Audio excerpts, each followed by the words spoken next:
Aí eu falei então um pouco sobre os ecossistemas terrestres presentes em todo o mundo, ao redor do mundo inteiro, né? Agora eu vou falar mais especificamente dos ecossistemas presentes ali aqui no Brasil, né? O Brasil ele é um país de dimensões bem grandes, né? Dimensões continentais. Então ele apresenta uma grande variedade de ambientes naturais. Então se você for lá na Caatinga, na região Nordeste, é um clima, uma vegetação e fauna completamente diferente daquela presente na região Sudeste ou mesmo na região Sul, né? Então, o Brasil ele possui uma extensão de terra muito grande. Então, ele vai ocupar diferentes faixas ao longo do globo, né? Então, faixa equatorial, né? A faixa ali da região temperada. Então, vai ter diferentes tipos de ecossistemas presentes, tá? E aí, então, no caso, essa grande variação de ambientes naturais vai estar cada um deles adaptado a determinadas condições de clima, solo e disponibilidade de águas e outros fatores abióticos também. Então, vou colocar aqui para vocês e dar um detalhe de cada uma desses grandes ecossistemas presentes no Brasil, que também é uma coisa bem importante que geralmente cai nas provas, tá? Então, a gente tem primeiramente, a floresta amazônica, que é bem conhecida e está sendo bem falada atualmente, né?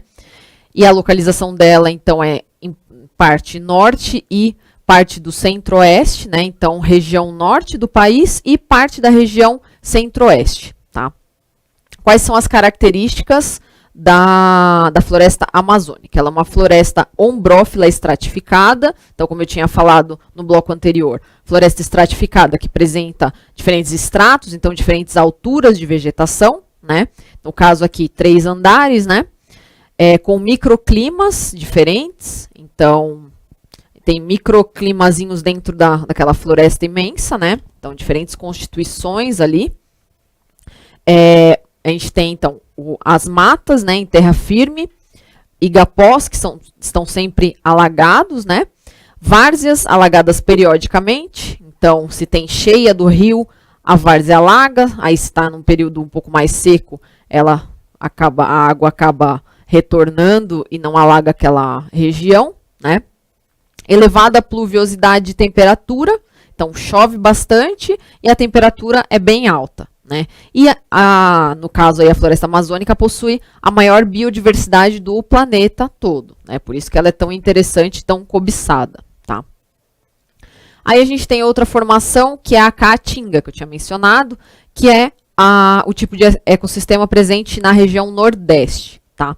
Então na caatinga a gente tem vegetação xerófita verde, 4 meses por ano, então de novo, só retomando o que eu falei no bloco anterior, vegetação xerófita, aquela adaptada para períodos de seca, né? Então, bastante cactáceas, né? Bastante vegetação resistente à perda de água, tá?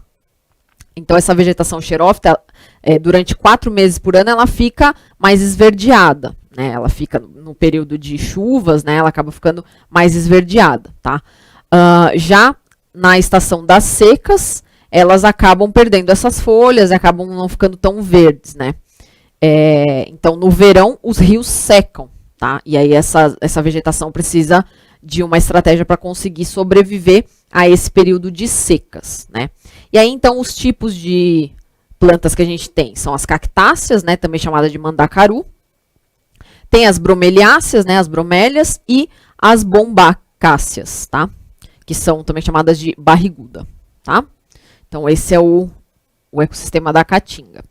Aí a gente tem mata de cocais presentes em Piauí e Maranhão, né? Então, região Nordeste ali também, mas diferente um pouco da caatinga. Então, vocês veem que numa mesma região, que é a região Nordeste do país, né? A gente tem diferentes tipos de ecossistema. Então, a gente tem a caatinga e tem a mata de cocais, que são bem diferentes. Se vocês visualizarem, elas são bem diferentes, tá? Então, na mata de cocais, a gente tem uma floresta secundária, resultante da derrubada da floresta original, né? Abundância de palmeiras, então, babaçu, carnaúba e buriti, tá? Então, se vocês olharem, procurarem aí uma figura, um esquema, ou mesmo uma foto das matas de cocais, vocês vão ver que são bem diferentes da caatinga, tá?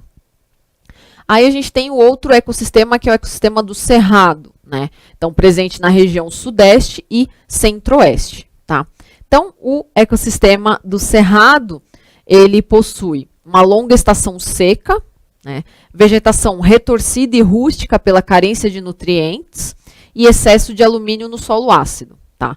Que é o escleromorfismo oligotrófico, né?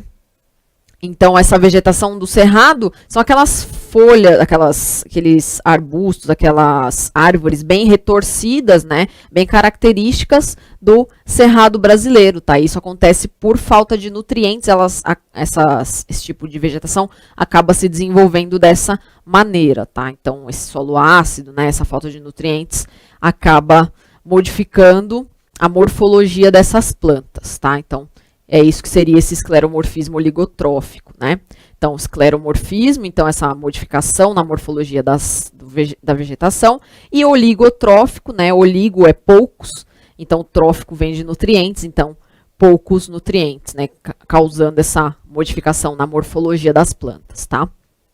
Aí a gente tem outro tipo de mata, que é a Mata Atlântica, presente na região costeira, né? Região mais praiana, aí, mais associada às regiões de praia, né? Então, também é um tipo de vegetação ombrófila, né? Com chuvas e nevoeiros, tá? Então, regiões de praia geralmente tem bastante chuvas, né? Bastante épocas do ano que tem chuva e nevoeiros, né? Tanto que aqui em São Paulo a gente chama a região de Ubatuba de Uba-chuva, né? Então, quais que são as vegetações presentes ali? A gente tem palmeiras, ipês, cedros, pteridófitas e epífitas também, tá? Então, vocês veem que aí já é uma vegetação um pouquinho mais com abundância de folhas, né? Uma vegetação mais verde, diferente da caatinga e do cerrado, tá?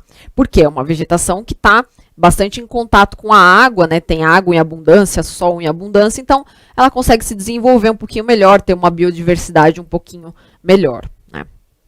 Aí a gente tem a mata de araucárias, presente no sul e no sudeste, né? A mata de araucárias, então, ela é uma mata aberta, com chuvas regulares, né? Então, um pouco similar ali àquela floresta temperada que eu tinha falado. Então, a gente tem chuvas não tão fortes quanto nas florestas tropicais, né, ombrófilas, mas, ou seja, as chuvas são um pouquinho mais reduzidas, mas elas são bem constantes, tá? Então, são bem constantes e regulares. A gente tem menos umidade e predomínio do pinheiro do Paraná, né? Então, os pinheirinhos clássicos lá que a gente vê, pinheirinho de Natal ali, estão presentes nessa mata de araucárias, né? E aí a gente tem um menor número de epífitas, porque como essa mata é aberta, o sol consegue entrar com facilidade, diferente da floresta amazônica e da Mata Atlântica, que são florestas um pouco mais fechadas, então algumas das vegetações precisam ser epífitas para poder alcançar a luminosidade, tá? Aqui no caso da mata de araucárias não tem essa necessidade, porque ela é uma mata um pouco mais aberta, né? Aí a gente tem o ecossistema de pampa, né, presente no Rio Grande do Sul, em que a gente tem uma vegetação herbácea, então uma grande predominância das gramíneas, né, estações bem definidas, tá? Então, inverno é bem frio, verão é quente, a gente tem essa transição entre as estações bem definidas, né?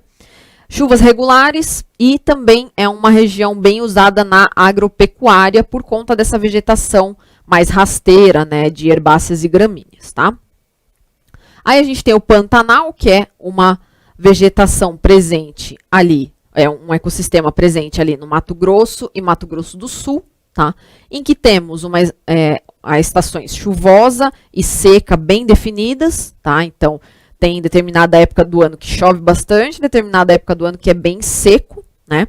E a gente tem formações vegetais bem diversas, né? E também uma fauna, consequentemente, bem diversificada, tá? Então, a gente tem uma rica composição vegetal e acompanhando essa diferente, né, essa rica composição vegetal, a gente tem uma fauna também bem complexa, né, com uma grande biodiversidade, tá? E por último, a gente tem o ecossistema do manguezal, que é bem diferente também de todos esses outros. Então, vocês veem que o Brasil possui bastante ecossistemas diferentes um dos outros, né? Com bastante características peculiares de cada um deles, né? Um é bem diferente do outro mesmo e você consegue visualizar cada um deles, né? O manguezal, por exemplo, então, ele está presente ao longo do litoral, nos estuários, né? É uma região bem úmida, né? Então, o solo é bem alagado, pouco oxigenado, né? Então, fica aquela lama, basicamente, e ali dentro é pouco oxigenado, né? E tem bastante matéria orgânica dentro daquele lamaçal, tá? E aí a gente tem plantas com raízes respiratórias e em escora. Se vocês já viram alguma foto, se vocês já foram em algum mangue, vocês vão se recordar que as árvores, elas possuem raízes que saem bem de cima delas, assim, para poder se escorar mesmo naquele solo. Porque como ele é composto de uma espécie de uma lama, ele é bem úmido, alagado, ele não é muito firme, né? Ele não é muito rígido ali. Então as plantas precisam se escorar bem para poder fixar o seu corpo lá, suas raízes e caule naquela região, tá? Então a gente tem essas raízes escora. E a gente tem também outro tipo de raiz, que são essas raízes respiratórias. Então as raízes, elas acabam saindo do solo para poder absorver o oxigênio, fazer a troca de gases, tá? Porque, como eu disse aqui, o solo alagado e lamacento é pouco oxigenado. Então, se as raízes ficassem somente numa forma subterrânea ali, elas poderiam acabar não conseguindo obter o oxigênio necessário. Então, a gente tem esse tipo de raízes respiratórias que saem do solo, certo? Eu vou tomar mais uma aguinha e daqui a pouco eu volto.